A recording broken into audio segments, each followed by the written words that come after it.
De cada 10, es decir, 10 de cada Muchas gracias, 100, Nube. Buen día para todos. Un gusto estar en la mañana en casa y sobre todo con este tema que importa obviamente a toda la población. Está el ministro Daniel Salinas haciendo uso de la palabra en este momento, interactuando con los medios y periodistas presentes. Hay algunos que están vía Zoom. Ustedes también ven a Miguel Asqueta, al subsecretario de Salud, y también a Karina Rando, coordinadora general del Ministerio de Salud Pública. Algunos datos que se repasaron al principio y que dijo el ministro luego de la cifra récord de ayer de casos positivos que se procesaron en una sola jornada. Bueno, tal vez se sigan batiendo récord en los próximos días, dijo el ministro Daniel Salinas sobre la marcha de la pandemia en nuestro país. Señaló además a nivel de porcentajes de números cómo está a nivel país.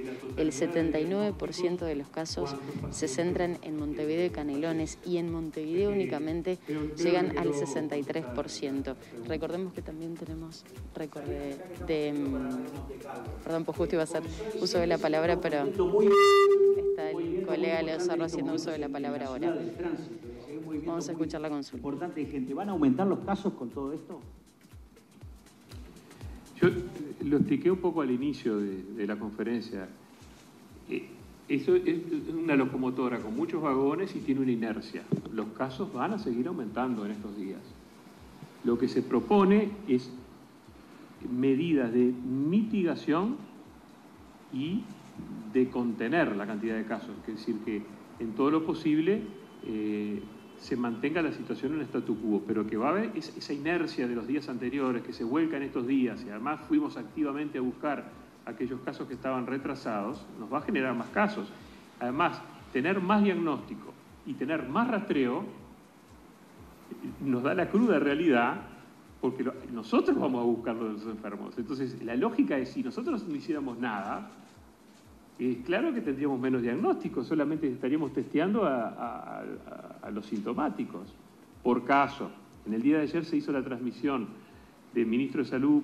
Nosotros tuvimos la presidencia pro tempore del ministro de Salud Pública del Mercosur, ya se la pasamos al doctor Ginés González de Argentina, y Argentina exhibió en sus gráficas un 44% de positividad en sus test. Y nosotros tenemos un 4%, estamos jugando en el 4%, nadie dice que no puede aumentar eso. En la medida que más testeamos y más rastreamos, vamos a tener más positivos. Pero la belleza de este asunto consiste en que más gente va a estar guardando cuarentena y no va a estar infectando a otras personas. Y de eso se trata.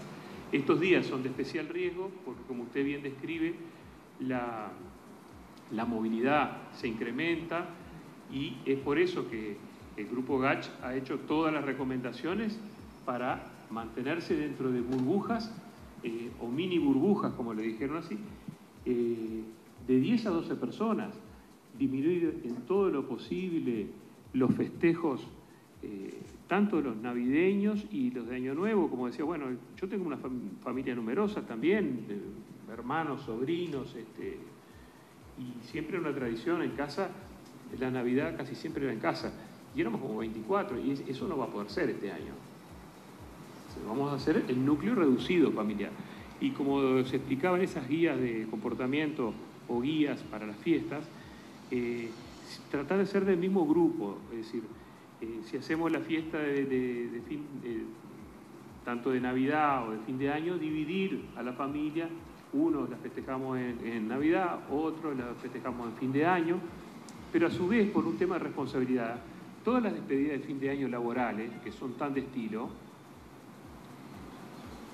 bueno, si uno tiene 3 o 4 trabajos, tratar de ir a una en todo caso, preferentemente al aire libre, que sea en espacios abiertos. Si es un espacio cerrado, que haya un distanciamiento físico sostenido, usar mascarilla social, evitar el consumo de alcohol. Y esto de evitar el consumo de alcohol es difícil en las fiestas de fin de año, pero es un tema que genera euforia, y por lo tanto, al generar esa euforia, esa alegría farmacológica que genera el alcohol, genera que se bajan las precauciones que uno tiene. Y a su vez ya la gente se pone más expansiva, y no solamente habla, sino que canta o que grita, y que, bueno, se da ese tipo de cosas. De cosas que el ser humano, como es un ser sociable y a la vez es un ser no sociable, pero cuando es sociable, es sociable. Y claro, es muy difícil cambiar las conductas de un día para el otro. Fíjense que la campaña del tabaco llevó 10, 12 años, generó un cambio cultural. Acá estamos pidiéndole a la gente que cambie de un día para el otro. No es fácil, entendemos que no es fácil. Es una coyuntura también, tampoco es para toda la vida. Esto es mientras estemos en estas circunstancias que tenemos que aumentar los cuidados, ¿no? Y yo digo, frente al aumento de casos, el razonamiento lógico es, yo me tengo que cuidar más. Cuanto más aumenta el riesgo, más aumentan las medidas de protección personal y de cariño hacia los demás, digamos, porque indudablemente cuando uno se protege, protege a los demás también. Ministro Magdalena Correa de Canal 10, estamos en vivo para La Mañana en Casa. Quería consultarle, llegamos a una cifra de 23 personas internadas en CTI hasta la jornada de ayer. ¿Hay algún lineamiento, más allá que no hay una cura obviamente para el COVID todavía, pero algún lineamiento a nivel de tratamientos, de medicación? ¿Hay personas que han logrado salir de CTI? ¿Hay alguna recomendación desde el Ministerio? No, tenemos un grupo de expertos que está integrado por destacados profesores de medicina, de infectología, de medicina interna, de medicina intensiva, que han dado las recomendaciones y de lo que está conocido, lo que mayor efecto han dado son los corticoides en sí mismos. Generalmente se da algún antirretroviral y apoyo, sobre todo máscara de oxígeno de alto flujo, y después, si se es necesario, en una segunda etapa hay que hacer intubación orotraqueal, cuando es necesario en los casos de cuidados intensivos. Hay que recordar que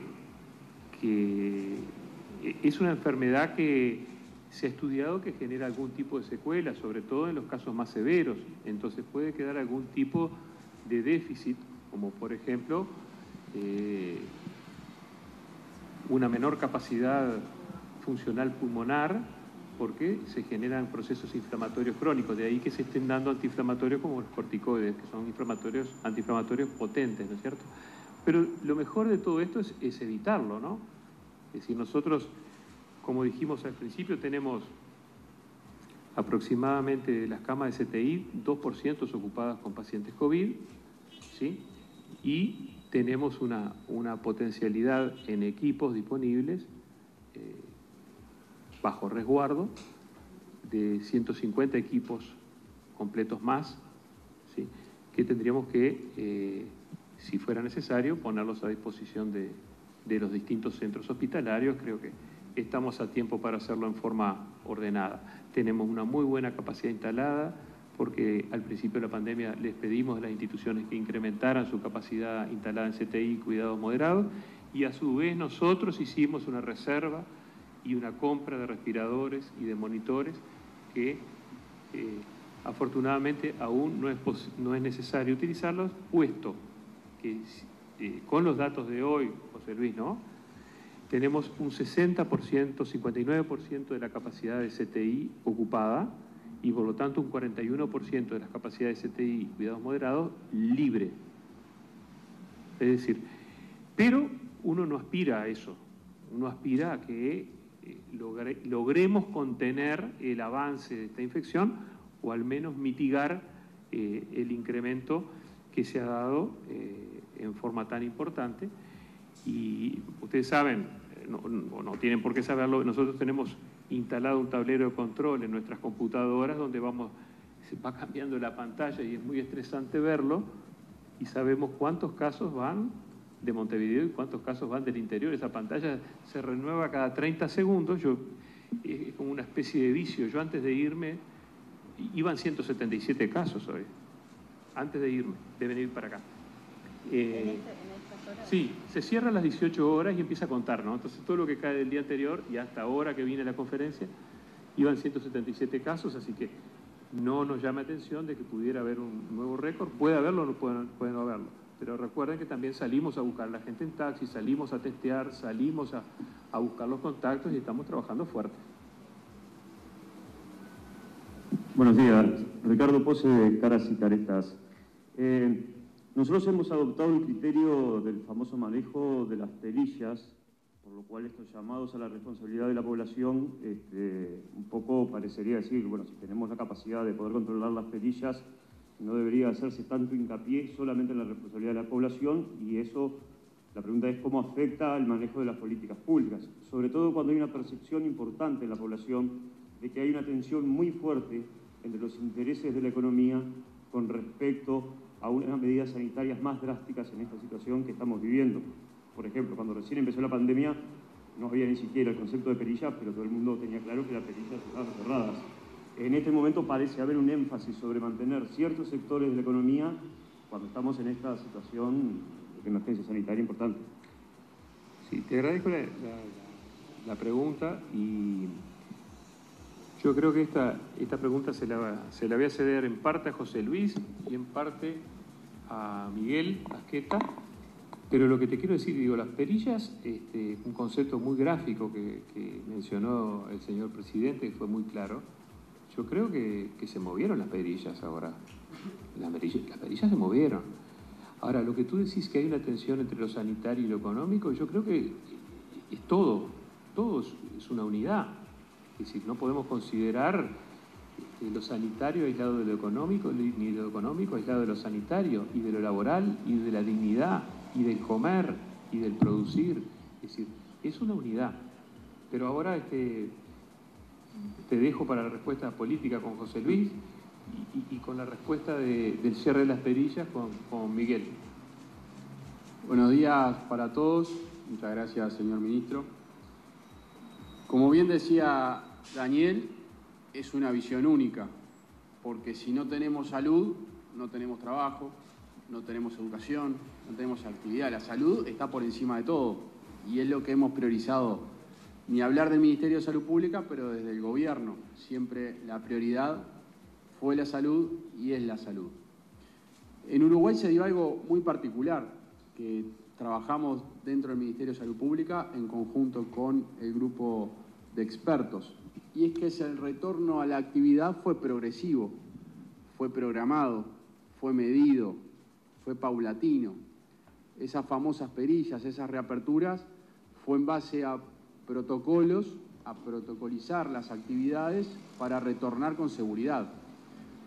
Buenos días, el gusto de saludarlos. Como lo saben, nos encontramos supliendo ahora el trabajo de Magdalena Correa, que estuvo hace minutos aquí. Estamos en el Ministerio de Salud, donde se está llevando a cabo esta conferencia de prensa informativa con respecto a las últimas decisiones que se están tomando sobre esta situación de aumento exponencial de casos del COVID-19. Como ustedes lo ven, la plana mayor del Ministerio de Salud está brindando diferentes datos. Entre ellos quería destacar uno, al cual hicieron mención en los últimos minutos, que refiere al transporte interdepartamental, porque de cara a la movilidad que implica no solamente las fiestas de fin de año, sino también la finalización de cursos, por ejemplo, de diferentes universidades que hacen que los estudiantes regresen a sus departamentos, hace que, según lo dijo el ministro, se va a exigir al Ministerio de Transporte y Obras Públicas controles más importantes, no solamente al ascender a los vehículos, sino también durante el trayecto, porque puede constituirse en un vínculo o un factor importante de contagio. Consultado incluso sobre el hecho de que no se han detectado focos por el transporte público, ya sea departamental o interdepartamental, hicieron hincapié en que en realidad hay un 20% del total de los contagiados a los cuales no se les ha logrado establecer un nexo epidemiológico claro, lo cual no excluye las posibilidades, por ejemplo, del transporte, entre otros, que podrían haber sido justamente los motivos de contagio. Dijo también en los últimos minutos la plana mayor del Ministerio de Salud que los supercontagiadores, estas personas que contraen el virus y que por algún motivo lo esparcen mucho más que el común de los contagiados, actúan de esa manera en determinadas condiciones, como lo son, por ejemplo, los lugares cerrados, mal ventilados y con menos uso de tapabocas, como puede ser, por ejemplo, un club deportivo. Es por eso explicaba que se tomó la medida que todos conocemos de esta suspensión de las actividades hasta el 18 de diciembre. De todas formas, hicieron hincapié en que el aumento de casos detectados en clubes deportivos, acerca del cual hablaba más temprano Magdalena Correa, siendo que en primer lugar los contagios se están registrando en esos centros y en segundo lugar en residenciales, no quiere decir que sea directamente en gimnasios, sino que hacen referencia a todo tipo de centros en los cuales se realiza deporte, lo cual incluye, por ejemplo, los grandes clubes de fútbol, entre otros. Básicamente esa es la información hasta ahora más importante. Hicieron también hincapié en que las medidas que se van a tomar de cara al verano se van a ir estableciendo más sobre la llegada del traslado masivo de los veraneantes, más allá de lo cual ya hay unas cuantas medidas que han sido propuestas y que están publicadas incluso en las redes del Ministerio de Salud y a las cuales se puede basar la población para ir accediendo y haciéndose una idea de lo que va a ser la forma de tener un plan de verano seguro. Por el momento esto es lo más reciente, lo más importante que se ha dicho en esta conferencia. Nosotros vamos a permanecer aquí y estaremos en contacto con ustedes en caso de ser necesario. Volvemos a estudios.